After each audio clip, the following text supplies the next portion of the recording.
Sapa Indonesia Pagi dan kami kembali dengan segmen Tanya Jawab COVID-19. Kali ini kami menghadirkan Dr. Ani Hasibuan, dokter spesialis saraf dari Ikatan Dokter Indonesia via sambungan Skype untuk menjawab pertanyaan-pertanyaan Anda seputar virus corona dan COVID-19. Nah, selama 2 segmen ke depan, saudara, pertanyaan bisa Anda sampaikan melalui media sosial Instagram kami di @sapaindonesia_kompastv dan juga di Instagram kami @kompastv. Atau Anda bisa menyampaikan pertanyaan Anda langsung menghubungi kami melalui jalur telepon pagi hari ini di nomor telepon 021 5366 0500. Kita langsung menyapa Dr. Ani yang sudah tersambung melalui saluran Skype. Selamat pagi, Dokter. Selamat pagi, Mas Timothy ya. Ya, betul. Terima kasih, Dokter, sudah bergabung. Semoga sehat terus, Dokter, dalam menjalani tugasnya juga. Alhamdulillah, sampai hari ini diberikan kesehatan. Amin. Semoga seterusnya, amin. Amin, Dokter. Dokter, saya langsung saja menuju ke sejumlah pertanyaan yang sudah diajukan oleh para pemirsa kami melalui media sosial kami. Yang pertama ya, Dok, saya bacakan. Ini dari @sujari. @sujari ini menanyakan, apa yang membedakan nih, Dok, antara gejala COVID-19 dengan gejala TBC? Ya, terima kasih nih sama Pak Sujari ya yang bertanya ya. Ya. Jadi kalau COVID-19 itu penyebabnya satu virus. Kalau TBC penyebabnya bakteri. Nah kemudian kalau virus biasanya dia akut. Akut itu artinya berlangsung dalam waktu kurang dari 3 minggu. Kalau TBC itu adalah suatu infeksi yang sifatnya adalah kronis. Artinya berlangsung lebih dari 3 minggu. Nah kalau virus karena dia akut, nomor 1 biasanya demamnya itu prominent ya, demamnya jelas. Tinggi demamnya di atas 38.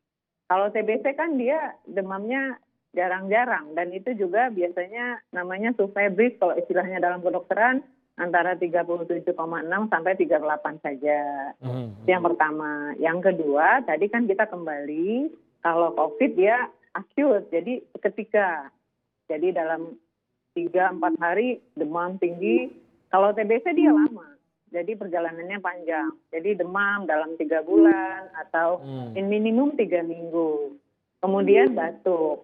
Kalau pada TBC dia batuknya itu lama. Batuknya biasanya pada pagi hari ya. Lama gitu selama berminggu-minggu. Jadi kalau misalnya ada batuk lebih dari 3 minggu, kemudian sering pada pagi hari dan kemudian malam hari biasanya ada namanya keringat malam. Nah itu baru kita curiga TBC. Kalau COVID kan dia batuknya seketika. Dalam waktu kurang dari 5 hari ada demam, disertai sakit tenggorokan, disertai sesak, disertai batuk.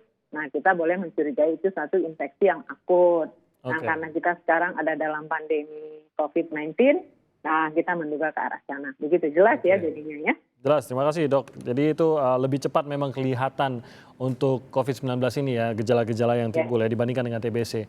Dan reaksi terhadap virus ini juga berbeda untuk badan. Ini semoga menjawab pertanyaan yang pertama dari Pak Sujari. Kita beralih ke pertanyaan kedua ya, Dok. Dari @graceisgraced. Selamat pagi, Dok. Tolong tanya, maksudnya tolong ingin bertanya mungkin ya, amankah untuk berenang di kolam renang sumber ini mungkin termasuk kolam yang tidak dibersihkan menggunakan kaporit? Silakan, Dok. Ya intinya sebenarnya jangan beramai-ramai. Jadi kalau kolam renang di rumah sendiri kan nggak apa-apa. Nggak ada orang lain kan, kita aja.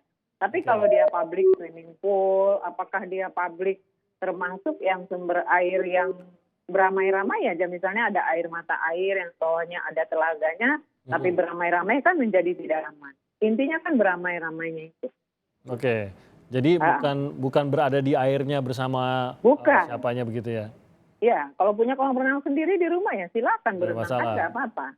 Iya. Tapi apakah tidak disarankan begitu, Dok, untuk menggunakan kolam renang umum dalam hal ini? Dalam hal ini ya nggak disarankan dulu karena beramai-ramai kan. Kecuali kita bisa sewa dulu kolamnya sendiri buat kita. Apa bisa begitu? Jadi intinya karena adanya banyak orang lain lah di area kolam renang, itu pun yang itu yang sebenarnya ancaman terbesarnya, bukan aktivitas berenangnya itu sendiri ya? Bukan aktivitas berenangnya, apalagi kaporitnya kan. Kalau kena kaporit banyak sekali kuman yang mati gitu. Tapi kalau beramai-ramainya ini yang tidak harus kita hindari, yang beramai-ramai ini. Iya, apalagi keluar kolam langsung menyapa orang lain. Nah itu yang menjadi resiko ya, Dok ya? Bukannya di dalam kolam juga suka ngobrol-ngobrol ya? Baik, Ya. itu mungkin menjawab pertanyaan dari Grace. Kita beralih ke pertanyaan ketiga, Dok. Ini dari Ed Shelvinia. Kalau badan saya rasanya pegal-pegal dan nafas saya sering sesak, tapi tidak ada demam dan batuk. Nah, apakah ini termasuk gejala COVID-19, Dok? Ya. Kemarin kalau nggak salah di ILC ya, Dokter Erlina yang dari RS Persahabatan itu pernah mengatakan kalau ada gejala batuk pilek tanpa demam, justru itulah yang membedakannya dengan COVID. Jadi dengan COVID itu harus ada demamnya gitu. Jadi kalau batuk pilek saja, ya mungkin memang batuk pilek saja yang biasa kita sering alami lah begitu ya. Nah, tapi kan COVID ini gini, ada riwayat kontak, ada demam, ada sakit tenggorok dan sesak, dan mungkin ada gejala tambahan. Karena ini kan dia menyerang saluran nafas. Jadi gejala saluran nafas, tadi kita kembali infeksi virus, biasanya menimbulkan demam. Gitu. Itu reaksi standar badan atas reaksi virus yaitu demam. Jadi demam itu bisakah dibilang menjadi salah satu pertanda atau penanda utama bahwa bisa jadi, sekali lagi hanya bisa jadi bahwa ini adalah terpapar virus corona? Demam plus sakit tenggorok atau sesak gitu ya? Oke, harus Ada ada plusnya. sepaket itu ya? Iya. Oke, jadi mungkin harus diingat juga buat kita juga bahwa flu, demam, maupun sakit tenggorokan masing-masing punya penyebabnya sendiri masing-masing, tak alergi dan lain-lain gitu ya, Dok. Tapi kalau ada dalam satu paket begitu semuanya dirasakan, ini yang mulai harus dicurigai ya. Iya, betul. Oke, kita jawab yang pertanyaan berikutnya, Dokter, dari Ed Ahmad Taurik. Apakah virus COVID-19 atau corona ini menular kalau sering memegang telinga? Kan nggak boleh memegang wajah, Dok. Apakah termasuk juga telinga kalau memang tangan kita belum kita cuci? Iya, pertanyaannya lucu juga. Iya, tapi kan sebetulnya telinga bukan saluran nafas ya. Jadi cuma habis pegang telinga terus pegang muka nggak gitu. Iya, iya. Jadi itu bagian kan, habis pegang telinga apa terus pegang muka, pegang telinga lagi. Jadi kalau hanya dari telinga mestinya sih tidak ya. Oke, walaupun itu bisa saluran yang masuk ke badan, ini bukan bagian yang sebenarnya berbahaya seperti memegang mulut atau hidung begitu ya, Dok?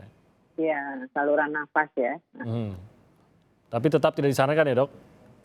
Iya, kenapa sih megang telinga tuh kenapa gitu? Mungkin kebiasaan mungkin, Dok. Oh iya, oke.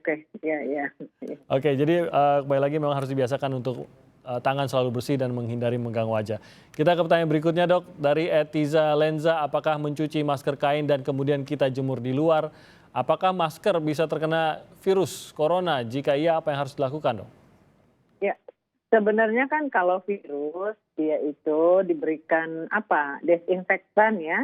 Desinfektan saja dia mati. Terus dijemur dalam suhu dia 70 derajat ke atas lah, mati juga gitu. Cuma kalau masker kain ini sebenarnya saya juga ingin bertanya kembali mungkin kepada Perhimpunan Ahli Paru. Apakah masker kain itu benar-benar bisa mencegah transmisi? Itu yang ngomong. Kalau dicuci sih nggak apa-apa kan, pasti bersih kan, apalagi dijemur di suhu yang panas. Udah diberikan desinfektan, deterjen itu kan desinfektan, kemudian dijemur. Tapi benar nggak dia bisa mencegah penularan itu? Oke, jadi pertanyaan dokter lebih ke sana ya, Dok ya. Tapi paling tidak mungkin dari pertanyaan dari netizen ini, kalau saya menjemur tidak mungkin tiba-tiba ada virus corona di udara yang hinggap di atasnya begitu ya, tanpa ada orang yang melewati atau bersin di sekitarnya gitu ya, Dok? Enggak. Insya Allah enggak. Oke, baik dokter, kita akan menjawab telepon dari pemirsa, tapi usai jeda berikut ini.